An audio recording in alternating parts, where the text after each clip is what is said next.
हाय।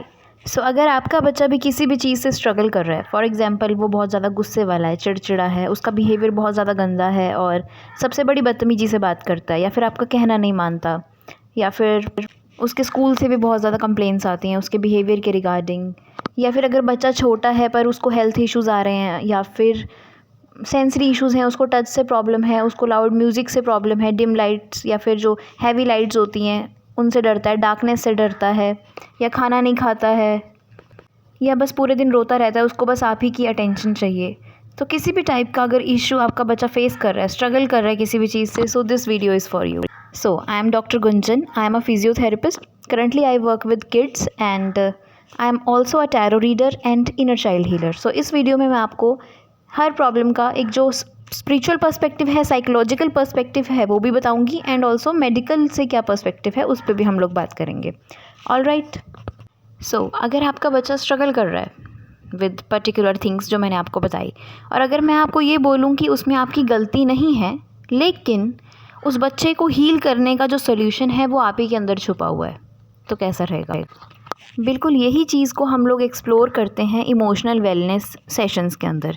यानी कि हम ये जानते हैं कि कैसे हमारा बच्चा हमें ही मिरर कर रहा होता है, कैसे हमारे बच्चे में जो भी सिम्टम्स आ रहे हैं वो कहीं ना कहीं उनका हुक हमारे अंदर ही है, और जब वो प्रॉब्लम हमारे अंदर है तो सोल्यूशन भी हम उसका कर सकते हैं।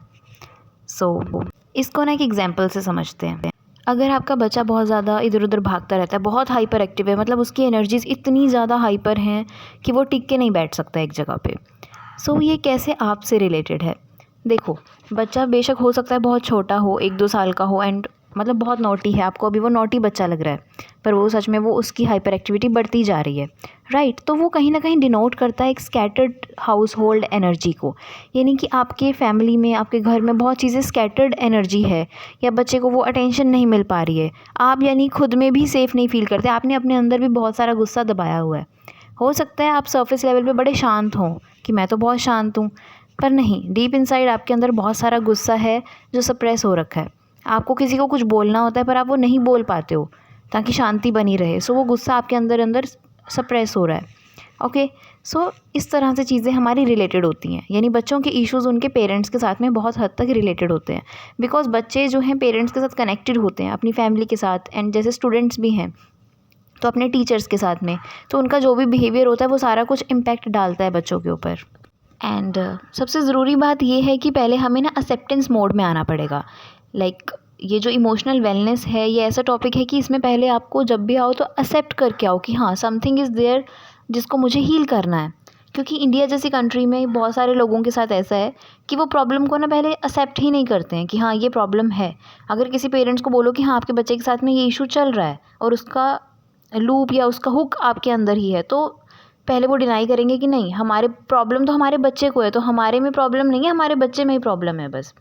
लेकिन देखो, ऐसा नहीं होता है, क्योंकि बच्चे का रूट कोज आप ही से कनेक्टेड है। देखो, आपकी सोच भी बिल्कुल सही है अपनी जगह, क्योंकि बच्चे के अंदर सिम्टम दिखते हैं। जैसे मान लो कोई बच्चा बहुत लेट बोलना शुरू किया, ठीक है, या घर में सामान तोड़ फोड़ करता है, वो आपको दिख रहा है कि हाँ, ये बच्चे के साथ प्रॉब्लम है, भाई इसी को थेरेपी की ज़रूरत है, इसी को ही नीड है ट्रीटमेंट की। वो है भी, बिल्कुल है, उसमें मैं कोई दो राय नहीं कह रही। लेकिन हर बिहेवियर के पीछे ना एक इमोशनल एनर्जी होती है, या फिर वो चीज़ें ना काफ़ी दबी हुई रहती हैं कि आपने कभी जानने की कोशिश की कि बच्चा ऐसा क्यों कर रहा है, मतलब उसका वाई ढूंढा आपने कि ऐसा क्यों है मेरा बच्चे के साथ में। क्योंकि एक पेड़ की जड़ें नज़र नहीं आती, वैसी बच्चे का जो बिहेवियर है ना, उसकी वजह भी हमें नज़र नहीं आती, और उसकी वजह जो है पेरेंट्स के अंदर का स्ट्रेस हो सकता है, या पेरेंट्स के अंदर जो ट्रॉमा है वही बच्चों में रिफ्लेक्ट होता है।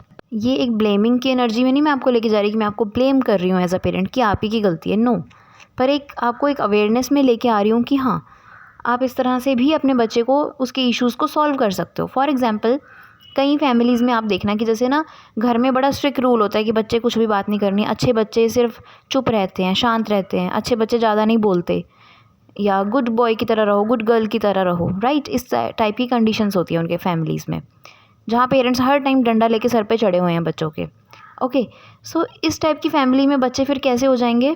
बहुत ज़्यादा शाई हो जाएंगे, या फिर लोगों से बात नहीं कर पाएंगे, बाहर जाएंगे लोगों से मिलजुल नहीं पाएंगे, सोशली बड़े एंशियस हो जाएंगे, क्योंकि पेरेंट्स भी इसी तरह के हैं। बच्चे को कभी बोलने ही नहीं दिया उन्होंने, बच्चे को एक्सप्रेस करने ही नहीं दिया खुद को। एंड बहुत सारे पेरेंट्स मैं देखती हूँ कि like I work with kids, तो मैंने एक चीज़ नोटिस की है कि बड़े सारे पेरेंट्स क्या करेंगे, पड़ोसियों के साथ में या किसी और के साथ में अपने बच्चे को शेम करेंगे कि ये तो है ही ऐसा, ये तो बड़ा गंदा बच्चा है, ये तो कुछ नहीं करके राजी, या फिर उसके बारे में बहुत गलत गलत चीज़ें बोलना, मतलब उसकी डिसरिस्पेक्ट करना। कि आप खुद सोचो कि आप किसी बड़े इंसान की इस तरह से डिसरिस्पेक्ट कर सकते हो जैसे आप उस बच्चे की कर रहे हो? नहीं ना। तो सेम चीज़ है कि हम बच्चे को उस तरह से ट्रीट करने लग जाते हैं। सो वो भी उसके जो बिहेवियर पैटर्न्स में चीज़ें आ रही हैं उसके लिए रिस्पॉन्सिबल होता है। ओके, सो कहीं ना कहीं पेरेंट्स को भी अपने इमोशंस को सही करने की बड़ी ज़्यादा ज़रूरत होती है, और ये काफ़ी वल्नरेबल चीज़ें होती हैं। हम कि हर किसी के साथ खुल के ये चीज़ें नहीं बताते हैं, तो ये दबी रह जाती हैं। होती सबके साथ हैं यही प्रॉब्लम्स, पर वही है ना कि लोग बताते नहीं हैं। बस ये प्रॉब्लम है कि लोग सामने आके बताते नहीं हैं चीज़ों को, पर है सभी के साथ एक ही प्रॉब्लम। एक पेरेंट ना अपने बच्चे के लिए एक उसका घर होता है, एक उसका इमोशनल हाउस होता है, एक होम होता है बच्चे के लिए उसके पेरेंट। एंड आपके बिहेवियर का बहुत ज़्यादा इम्पैक्ट पड़ता है आपके बच्चों पे। फॉर एग्जांपल, अगर आप खुद ही बहुत ज़्यादा स्ट्रेस में रहते हो, हर टाइम दुखी, परेशान से, फ्रस्ट्रेटेड से रहते हो, क्योंकि कई बार क्या होता है ना कि लोग प्रिपेयर नहीं होते शादी के लिए भी, एंड उनकी शादी करवा दी जाती है, ठीक है, एंड शादी हो गई, फिर बच्चे हो गए, बच्चे के लिए भी वो प्रिपेयर नहीं थे। मतलब कोई ट्रेनिंग थोड़ी मिलती है हमें कि अच्छा भी बच्चा होगा तो आपको ऐसे ऐसे उसके साथ में डील करना है, इस तरह का बिहेव करना है। नहीं, ये तो बस वही बात होगी ऑटोमेटिकली, बस हिट एंड ट्रायल मेथड, देख लो भाई किस तरह से होता है, खुद से ही सीख लो, तो वो चीज़ है, राइट। तो इसके बहुत नेगेटिव कॉन्सिक्वेंसेस भी होते हैं। लाइक फॉर एग्जांपल, हमारे पेरेंट्स ने हमारी जैसी पेरेंटिंग की, हम भी तो आगे वही करेंगे, जो हमने सीखा है हम भी वही करेंगे आगे चल के अपने बच्चों के साथ में। हर पेरेंट्स अपने बच्चों को बहुत प्यार करते हैं, लेकिन प्यार करने के तरीके को दिखाने में जब इश्यूज़ आने लग जाते हैं तो बच्चों के साथ भी इश्यूज़ होते हैं बहुत सारे। फॉर एग्जांपल, एक और चीज़ हम समझते हैं कि हमारा बच्चा ना हमारी फैमिली लाइन को भी रिप्रेजेंट करता है। अगर किसी बच्चे में स्पीच डिलेज़ हैं, मतलब वो लेट बोल रहा है, राइट, तो चलो ठीक है, आपने सब कुछ ट्राई करके देख लिया पर उसमें रिज़ल्ट ही नहीं आ रहा है, आपको रिज़ल्ट ही नहीं दिख रहा है उसके अंदर, तो आप एक न्यू पर्सपेक्टिव ऐड ऑन कर सकते हो अलॉन्ग विद उसके ट्रीटमेंट के साथ साथ में। ये ट्रीटमेंट का बिल्कुल भी वो नहीं है कि ट्रीटमेंट बंद कर दो और यही करते रहो, नो, ट्रीटमेंट के साथ में करना है, ताकि ये जो इमोशनल हीलिंग है पेरेंट्स की खुद की, वो एक बूस्टर की तरह वर्क करे और उनके बच्चे को एक सेफ़ स्पेस मिले।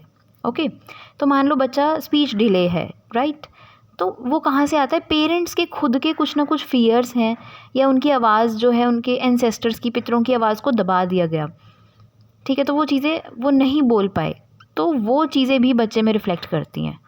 बच्चा बस वही, एक लास्ट मैंने वीडियो अपलोड की थी, उसमें यही था कि चिल्ड्रन आर मिरर, आपके मिरर होते हैं, एक दर्पण है, वो आप ही की रिफ़्लेक्शन है। ओके, एंड माँ बाप दोनों का रोल होता है एक बच्चे के साथ में, फैमिली का भी। मतलब बच्चा अपने इन्वायरमेंट से बहुत कुछ सीखता है। अगर आप उसको बहुत ही स्ट्रिक्ट इन्वायरमेंट देते हो कि हाँ ऐसे नहीं, ऐसे करो, बिल्कुल स्ट्रिक्टली, तो बच्चा खुद को एक्सप्रेस कर ही नहीं पाता है। And when kids don't feel loved, कि मतलब मुझे लव मिल रहा है, मुझे अप्रिशिएशन मिल रहा है, ऐसा उनको नहीं फील होता ना, तो भी ये प्रॉब्लम्स आनी शुरू हो जाती हैं। एंड बहुत सारे ऐसे केसेस होते हैं कि जहाँ बच्चे के पेरेंट्स की डेथ हो गई, या फिर फैमिली में बहुत ज़्यादा डाइवोर्स वाली सिचुएशन चल रही है, या मदर अपने बच्चों को ये सिखा रही है कि तुम्हारे पापा तो ऐसे ही हैं, तुम्हारे पापा हमेशा लड़ते रहते हैं, वो बहुत बुरे हैं, वो बहुत गंदे हैं, ठीक है, तो बच्चा भी यही सीख रहा है, एंड उससे उसका कॉन्फिडेंस भी लो हो जाता है, बिकॉज़ ये बहुत ही ना डीप लेवल की चीज़ें हैं। मान लो आप सोचो कि 4 साल के बच्चे को क्या ही समझ में आ रहा है, पर ऐसा नहीं होता। बच्चे एनर्जीज़ को बहुत जल्दी कैच आउट करते हैं, जो भी घर में चल रहा होता है। ओके, एक चाइल्ड का जो कॉन्फिडेंस है ना, वो फादर से भी आता है, मदर से उसको लव नरिशमेंट मिलता है। एंड एक वो बात होती है ना कि हमारे फादर के साथ में जैसा बॉन्डिंग है बच्चे का, फादर का टाइम उसको मिल रहा है, नहीं मिल रहा है, वो चीज़ उसके सोशल बिहेवियर में शो अप होती है कि वो कैसे एक्सप्रेस करता है, उसका एक्सप्रेशन आता है उस चीज़ से। एंड कुछ पेरेंट्स होते हैं जो अपने बच्चों को बहुत नेग्लेक्टेड सा करते हैं कि खुद चली जा रहे हैं, फ़ोन में लगे हुए हैं, बच्चा आ रहा है, कहाँ घूम रहा है, कुछ नहीं उनको होश। एंड लिटरली इस टाइप की चीज़ें करते हैं पेरेंट्स, मतलब वो अवेयर नहीं होते। करना तो अच्छा ही चाहता है हर पेरेंट्स अपने बच्चे के लिए, पर वो गलती से वो चीज़ें हो जाती हैं जब हम कॉन्शियसली ध्यान नहीं देते तो। एंड बहुत सारी मदर्स को देखा है ऐसा कि वो क्या करती हैं, वो खुद बड़ी फ्रस्ट्रेट रहती हैं, राइट, एंड वो अपने बच्चों को मारना कुटना शुरू कर देती हैं, फिर ज़रा सी बात नहीं मानी तो बड़ी पिटाई करती हैं बच्चों की। ठीक है, आजकल तो चलो कम है, पर बहुत सारे करती हैं मदर्स ऐसे कि फ्रस्ट्रेट होके। तो इससे क्या हो रहा है कि एक तो आप पहले खुद ही फ्रस्ट्रेट हो रखे हो कि आपके ड्रीम्स थे वो पूरे नहीं हो पाए, आप पूरे दिन फिर बच्चों को ब्लेम करते हो कि तेरी वजह से ऐसा हुआ, तेरी वजह से मैंने अपनी जॉब छोड़ी है, तुम्हारी वजह से ये हुआ है, मैं तुम्हारे घर में वर्क करती रहती हूँ, बस यही मेरी लाइफ रह गई है। मतलब उनकी सोशल लाइफ खुद ज़ीरो हो जाती है उन मदर्स की, तो उसका फ्रस्ट्रेशन फिर बच्चों पे आता है। ओके, तो मतलब अपना जो भी आपका चल रहा है इमोशनल पैटर्न, बच्चे ना बड़े सेंसिटिव होते हैं आपकी टोन ऑफ बिहेवियर से भी, कि आप किस बिहेवियर में वर्क करो। बच्चों को बड़ी आराम से पता लग जाता है। मान लो आप बच्चे को खाना खिला रहे हो, खिलाना कैसे चाहिए, बड़े लविंग वे से, कि मतलब उसके साथ में एफर्मेशंस ऐड करके कि लाइक आप तो बड़े अच्छे बच्चे हो, आप तो बहुत प्यारे बच्चे हो, मुझे बड़ा अच्छा लगता है आपको खाना खिलाना, मेरा प्यारा बच्चा है। इस टाइप की बातें हम कितनी करते हैं। कई बार मदर जैसे गुस्से में, तो खाओ जल्दी से, क्यों नहीं खाया अभी तक, कि तुम्हारे लिए काम करती रहूँ, इस टाइप की मैंने खुद से नोटिस किया है। Then I am telling you कि इस टाइप की चीज़ें करते हैं बहुत सारे पेरेंट्स। या वो पूरे दिन फील करते रहेंगे कि इसके काम में लगी रहती हूँ, तो मतलब आप वो एनर्जी सेंड आउट कर रहे हो, वही बच्चे तक जा रही है। ओके, तो उसका फिर वो नरिशमेंट वाले इश्यूज़ उसको आने शुरू हो सकते हैं। सो बेसिकली सब कुछ रिलेटेड है। आपकी एक पेरेंट की ना मेंटल हेल्थ का स्टेबल होना बड़ा ज़रूरी है। जब पेरेंट्स खुद ही इमोशनली स्टेबल नहीं होंगे, तो अपने बच्चे के साथ भी उनका वो बॉन्डिंग नहीं बन पाएगा फिर, राइट। तो जब मान लो एज अ पेरेंट आपकी खुद की, आपका इनर चाइल्ड हील नहीं है, आपके अंदर का वो बच्चा जो आज भी प्यार मांग रहा है, ठीक है, उसको बचपन में प्यार ही नहीं मिला, वो आज भी चाहता है कि हाँ यार, काश मेरे फादर मुझे ऐसे अप्रिशिएट करते, काश हमारे पेरेंट्स ने भी हमारे लिए ऐसा किया होता। तो वो खुद आप दर्द में हो, तो अपने बच्चों को क्या ही दोगे, वो आप उसको भी दर्द ही प्रोवाइड करोगे। सो एक पेरेंट का पहले मेंटली बिल्कुल इमोशनली स्टेबल होना बड़ा ज़रूरी है।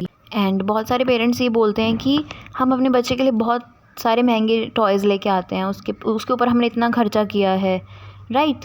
तो बच्चे को आपके खर्चे से ज़्यादा ना आपका टाइम चाहिए होता है, कि आपकी टाइम अटेंशन उसको मिल रही है या नहीं। मतलब आप उससे बात कर रहे हो तो सिर्फ आप उसी से बात करोगे, आपके 10 काम नहीं चल रहे होंगे साथ में, राइट। एंड बहुत सारे पेरेंट्स का ये होता है कि अब हम इसी के काम करते रहें, हम मतलब उनके पास टाइम नहीं है इन टोटल अपने बच्चों के लिए।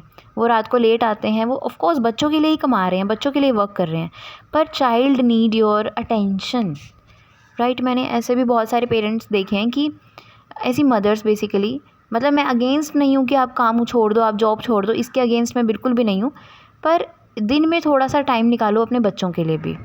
तो वो बाहर जा रखे होते हैं पेरेंट्स, बच्चा घर में अकेला फील करता है, फिर वो अटेंशन सीकिंग बिहेवियर्स करता है उसके बाद। जैसी मेंटल कंडीशन में आप होगे ना, आप सेम वैसा बिहेवियर करोगे। अगर आप बहुत ज़्यादा हर्ट हो अंदर से, कि आप मतलब हम हर्ट होते हैं तभी हम गुस्सा करते हैं ना। आप कभी भी देखना, जिस दिन आपका मूड अच्छा होगा ना, उस दिन कोई कुछ भी कर दे, आप कहोगे चलो कोई बात नहीं यार, ठीक है, हो जाती है गलती। लेकिन जब आप चिड़चिड़े मूड में हो, तब कोई कुछ भी कर रहा है, ज़रा सी बात, ज़रा सी चीज़ हो रही, मौसम पे भी आपको गुस्सा आ रहा है कि आज मौसम भी इतना बेकार है, सब कुछ बेकार है, आपको सब कुछ बेकार लगेगा। और वहीं आप अच्छे मूड में हो, शॉपिंग करके आए हो, बढ़िया सा चल रहा है, तो हाँ इट्स ओके, चिल हो आप। फिर तब सेम चीज़ें आप अपने बच्चों के साथ रिपीट करते हो। फॉर एग्जांपल मैं आपको बताती हूँ, हमारे जो टीचर्स भी होते हैं उनका भी इम्पैक्ट बड़ा पड़ता है हमारे ऊपर, राइट। तो when I was in a school time, तो वहाँ पे एक टीचर थी, वो सब बच्चों के साथ कैसा बिहेव करते थे कि लाइक तुम तो बड़े मूर्ख हो, तुम्हें तो कुछ भी नहीं आता, तुम तो लाइफ में कुछ भी नहीं कर सकते। वो बहुत ही नेगेटिविटी वाली चीज़ें हो जाती हैं। मतलब करते वो हमारे भले के लिए हैं, पर देखो शेम से कोई हील नहीं होता कि बच्चे को आप हर टाइम शेम कर रहे हो या उसके ऊपर गुस्सा दिखा रहे हो, राइट। वो भी मतलब उसको हमें डिसिप्लिन करना है। पर अगर बच्चा क्या सोचेगा कि मेरा बच्चा ना अपने पेरेंट्स को, अपने टीचर्स को, अपने बड़ों को अपना भगवान जैसा समझता है कि हाँ इन्होंने जो बोल दिया वही सही है, तो वो क्या सुन रहा है, क्या सोच रहा है कि अच्छा मेरे भगवान ही मुझे बोल रहे हैं कि तू मूर्ख है, तो कुछ नहीं कर सकता पूरी लाइफ में। तो बच्चा उन चीज़ों को पकड़ के बैठ जाएगा, एंड वो कितनी भी मेहनत कर ले फिर, पर वो उसके साथ में वो चीज़ें चलती रहेंगी। बैक ऑफ द माइंड उसको यही लगेगा, मैं तो हूँ ही ऐसा, मेरा तो दिमाग ऐसा ही है, मैं कुछ कर ही नहीं सकता। तो ये चीज़ें बच्चों के साथ जाती हैं लॉन्ग टर्म। एंड बहुत सारी रिसर्च हुई है जिसमें ये सामने आया है कि ट्रॉमा जो है वो एक जनरेशन से दूसरी जनरेशन तक जाता है।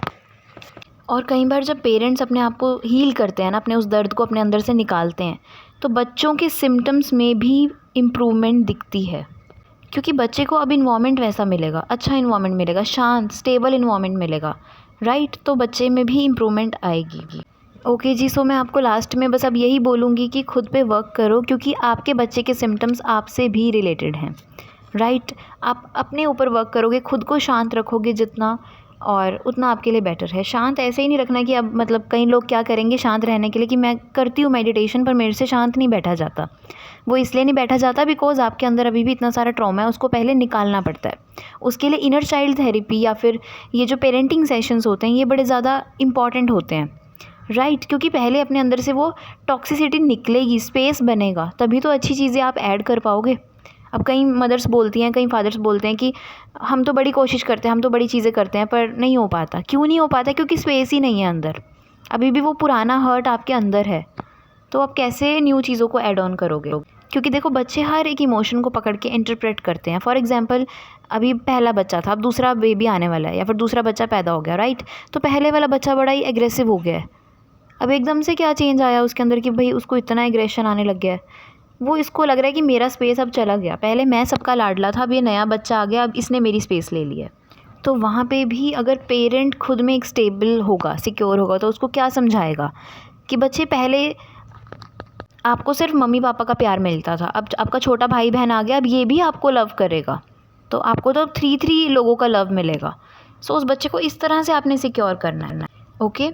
और एक और चीज़ मैं बताती हूँ, एक केस था मेरे पास में एक फ़ीमेल का। उन्होंने क्या बोला कि उनकी फ़ैमिली में, उनके ससुराल में सब वो सांवली थी, तो उनको सब लोग यही बोलते हैं, उनके बच्चों को भी, कि अपनी मम्मा से दूर रहा करो, कि वो बहुत ज़्यादा सांवली है एंड तुम्हारे ऊपर भी उसका इम्पैक्ट पड़ेगा। मतलब मैं सोच के सुन के हैरान हूँ, ऐसी चीज़ें भी एग्जिस्ट कर रही हैं।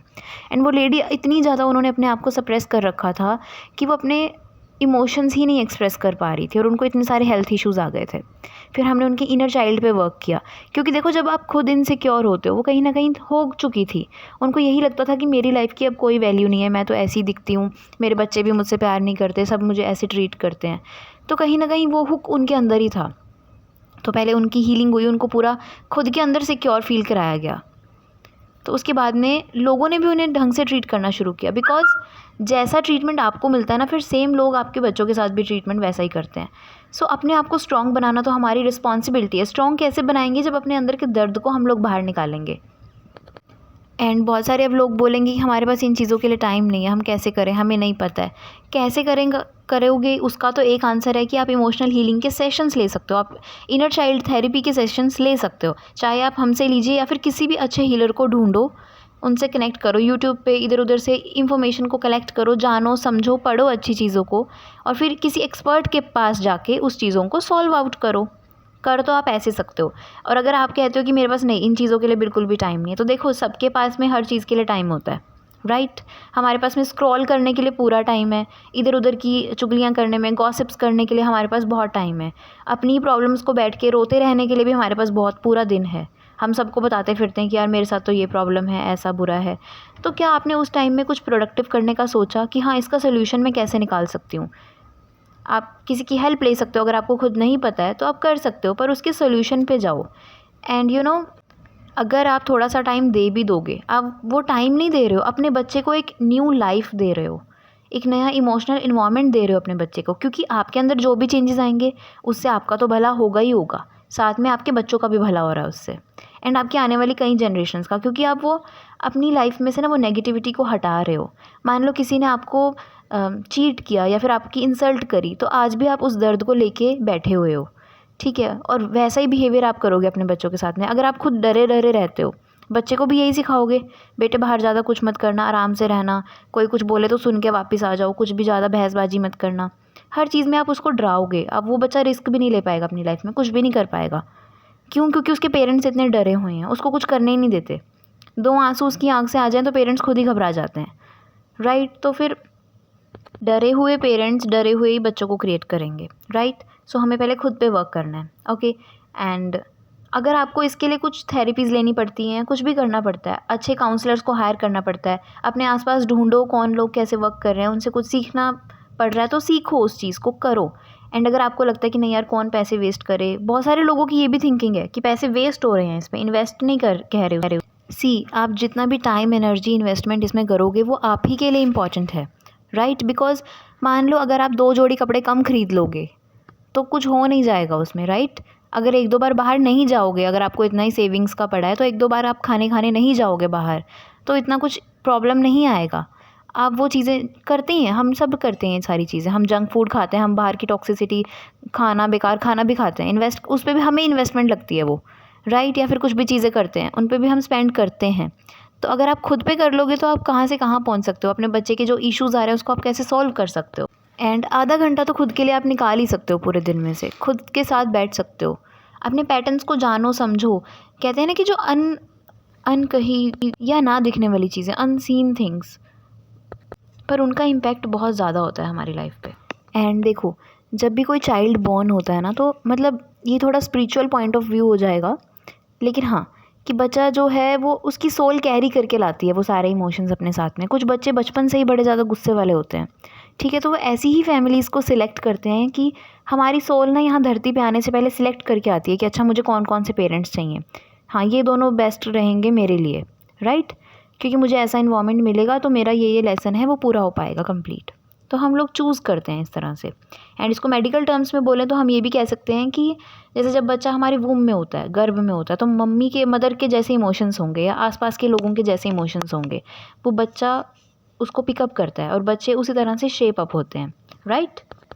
अगर ड्यूरिंग प्रेगनेंसी मदर को ऐसा फ़ील कराया जा रहा है बड़ा अनवांटेड सा, वो सारे दिन काम में लगी रहती है एंड ज़रा सा भी उसको रेस्ट नहीं मिल रहा है, तो बच्चों में भी तो प्रॉब्लम्स आएंगी ना। तो अब आपको ब्लेम नहीं करना है कि अगर आप प्रेग्नेंट हो तो तब तो इन चीज़ों का बहुत ज़्यादा ध्यान रखो। हम कभी भी किसी को ब्लेम नहीं कर सकते लाइफ में कि हाँ मेरी सास ने मुझसे बहुत काम कराया, मेरी सास ऐसा कर रही है। आपके अंदर खुद में इतना कॉन्फिडेंस होना चाहिए, या फिर बोल सको खुद के लिए स्टैंड आप कर सको कि आपको भी पता हो कि मुझे रेस्ट लेना है। आप छोटे बच्चे नहीं हो कि जो आप नहीं कर सकते अपने लिए। एंड दूसरी चीज़ ये भी है कि अब कुछ लोग बोलेंगे थेरेपी या इनर चाइल्ड थेरेपी, ये तो उनके लिए होगी ना जो डिप्रेस होंगे या जिनकी लाइफ में कुछ प्रॉब्लम है। हो सकता है आपके साथ कोई प्रॉब्लम नहीं है, आपका सब कुछ सेट सॉर्टेड चल रहा है। एंड ये बड़ा मिथ है देखो कि ये पागल लोग होते हैं बस वही है थेरेपी वगैरह, तो हम तो बड़े इमोशनली बहुत स्ट्रॉन्ग हैं। तो ऐसा कुछ भी नहीं होता है। जब आपको फ़ीवर होता है तब भी तो डॉक्टर के पास जाते हो ना, या तब भी यही इसी एटीट्यूड में रहते हो कि नहीं हम नहीं जाएंगे, राइट। सिमिलरली अगर आपकी इमोशनल पैटर्न्स में आपको प्रॉब्लम लग रही है तो एक कोच होता है, एक थेरेपिस्ट होता है जो आपकी हेल्प करता है, तो आप उनके पास जाते हो। सी प्रॉब्लम आपकी है, सोल्यूशन आपको चाहिए है, तो उसके लिए ना मतलब आपको इंस्टेंटली होना चाहिए कि हाँ जहाँ से सोल्यूशन मिल रहा है तो एक्शन करो उस पर एंड सॉल्व कर लो उन चीज़ों को। एंड माइंड की काफ़ी सारी स्टडीज़ हमें बताती हैं कि हमारे आसपास के इन्वायरमेंट का बहुत सारा असर हमारे ऊपर पड़ता है। आप खुद से सोच के देखो ना कि जैसे आप आज हो, आपको आपके इन्वायरमेंट ने ही बनाया है। आपके साथ में जैसा बिहेवियर हुआ, आपकी लाइफ में जो जो एक्सपीरियंस हुए, उन चीज़ों ने आपको आज ऐसा बनाया जैसे आप हो। एंड विद दिस थेरेपी आपको कैसा फ़ील होता है, इसके बाद आपको ना बहुत शांत फील होगा। अगर इनर चाइल्ड थेरेपी, जब आप खुद से कनेक्ट हो जाओगे, आप खुद से प्यार करने लगोगे, एंड सेम आपका बच्चा भी उस एनर्जी को पकड़ेगा कि हाँ मेरे घर में अब शांति है, कामनेस है, राइट। बच्चा वही सीखता है जो वो देखता है अपने पेरेंट्स को करता हुआ। अगर आप चाहते हो ना आपका बच्चा पढ़ाई करे, तो क्या अभी कभी भी आप मुझे ये बताओ कि बच्चे के सामने आप कुछ रीड करते हो? सारा दिन आप इंस्टाग्राम को स्क्रॉल कर रहे हो एंड यू एक्सपेक्ट कि हमारा बच्चा पढ़ाई। ओके, सो सबसे पहले be the example you want your child to be. Okay जी। और दूसरी चीज़ यही बोलूँगी सेशन के एंड में कि अपने जो हिडन ब्लॉकेजेस हैं, जो आपको, आप करना तो बहुत कुछ चाहते हो पर करने नहीं देती हैं, आपको रोक के रखती हैं, उन ब्लॉकेजेस को क्लियर करो। अपने एंसेस्टर लाइन में, आपकी फैमिली में जो जो प्रॉब्लम्स चल रही हैं उनको सही करो। अब देखो बच्चे के ऊपर ना हर चीज़ का इम्पैक्ट पड़ता है। हो सकता है उसके मामा की लाइफ में बड़ी सारी प्रॉब्लम्स चल रही हों, राइट, एंड उससे उसकी मदर बड़ी परेशान रहती है, तो उसका इम्पैक्ट बच्चे के ऊपर आ रहा है, क्योंकि घर का माहौल पूरा उस तरह का हो जाता है फिर, तो बच्चे के ऊपर हर चीज़ का इम्पैक्ट पड़ रहा है, राइट। तो इन अनसीन पैटर्न्स को ढूंढो एंड उनको फिर क्लियर करो, ताकि बच्चे की जो भी प्रॉब्लम चल रही है उनके साथ में सोल्यूशन इजीली हो पाए। ओके जी। सो अगर कोई भी डाउट है तो मुझे आप कमेंट सेक्शन में पूछ सकते हो। एंड प्लीज़ इसको कंसीडर ज़रूर करना। चाहे ज़रूरी नहीं कि हमसे ही कनेक्ट करना है, किसी से भी, कोई भी इनर चाइल्ड हीलर ढूंढो। सो इस चीज़ को आप कनेक्ट करो या खुद के साथ में बैठा करो, खुद के पैटर्न्स को ढूंढो, राइट। सो जैसे भी ये वीडियो लगी, डू कमेंट बिलो, एंड कोई भी डाउट है तो वो ज़रूर पूछ लेना। ओके जी। So take care, lots of love, bye bye.